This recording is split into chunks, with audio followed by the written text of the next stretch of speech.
Welcome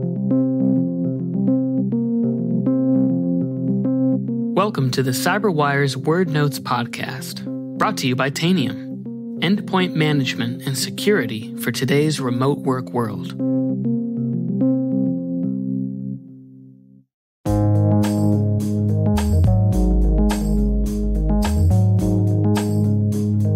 The word is endpoint.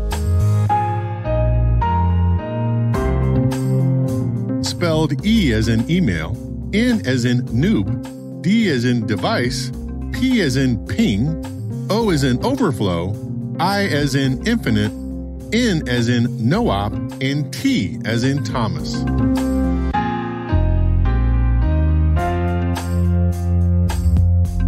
Definition 1. A hardcore punk band out of Louisville.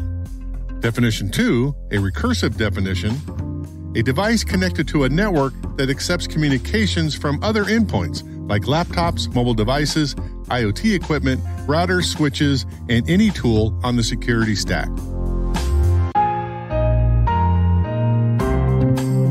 Example sentence.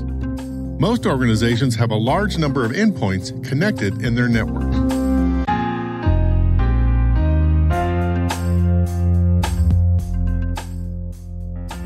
Origin and context. In the early days of computing, the first endpoints were big mainframes.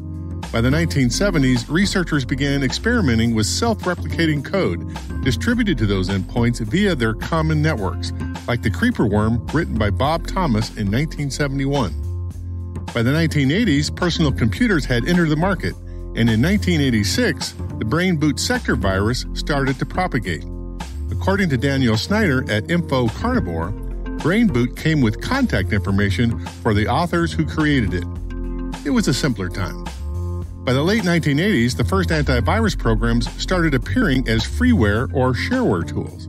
Between 1987 and 1989, researchers used a bulletin board chat group called Virus L to exchange information, tools, and shareware for the purpose of removing virus infections.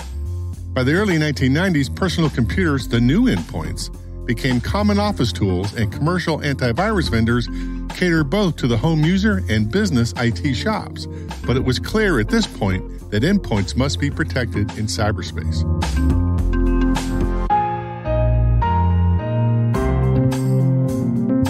Cybersecurity nerd lore. One of the Virus L bulletin board chat group members was John Mcafee. In 1989, Mcafee started his own endpoint protection company, Mcafee Associates, and in a few short years became one of the most famous and eventually infamous cybersecurity personalities ever. In 1992, he launched a marketing campaign that warned the world of the Michelangelo virus that he claimed could already be infecting up to 5 million PCs worldwide. He predicted that on 6 March of that year, it would destroy the data on all those infected hard drives. Sales boomed. According to Andrew Kautz at the website Digital Trends, by that March, at least half the Fortune 500 companies had deployed the Mcafee Associates antivirus product. But on 7 March, nothing happened. Security pundits accused Mr. Mcafee of fabricating the entire thing. By 1994, Mr. Mcafee's reputation was so bad that the board forced him out of his company with a whopping $100 million severance package. After that, he dabbled in a few other businesses, became a yoga guru, and enthusiastically embraced the sport of aero trekking, an insane sport which, according to Kautz, involves soaring through the air on a half motorcycle, half hang glider contraption called a kite plane. After an accident where 2 people died, Mr. Mcafee fled to Belize to escape a lawsuit. And that's where the real craziness kicked in. With alleged paranoia, a harem of allegedly underage women, alleged drugs, alleged mercenaries, and potentially alleged murder. Allegedly. Oh, also libertarian politics and YouTube videos slagging his former company.